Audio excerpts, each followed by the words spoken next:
অলিম্পিক্সে ফের ভারতকে পদকের সম্ভাবনা দেখাচ্ছেন টোকিও অলিম্পিক্সের সোনাজয়ী ভারতের জ্যাভলিন থ্রোয়ার নীরজ চোপড়া।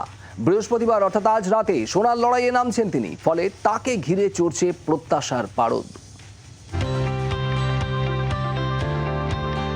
ইতিহাসের সামনে নীরজ চোপড়া প্রথম ভারতীয় হিসেবে অলিম্পিক্সে দুটি সোনা জয়ের হাতছানি ভারতীয় এই অ্যাথলিটের সামনে। সেই লক্ষ্যে বৃহস্পতিবার নামছেন তিনি। অলিম্পিক্স শুরু হয়ে গেল, প্যারিস যাননি নীরজ। আটলান্টায় অনুশীলন করছিলেন। মঙ্গলবার হিটে 89.34 মিটার পর্যন্ত জ্যাভলিন ছুড়ে ফাইনালে উঠেছেন হরিয়ানার ছেলে নীরজ। মঙ্গলবার গ্রুপ বির যোগ্যতা অর্জন পর্বে প্রথম প্রয়াসেই ফাইনালের যোগ্যতা অর্জন করেন তিনি।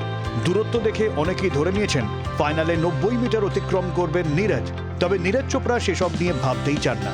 তার মতে ফাইনালে অন্য লড়াই দেখা যেতে চলেছে। ফাইনালে কঠিন চ্যালেঞ্জের মুখে পড়তে চলেছেন নীরজ।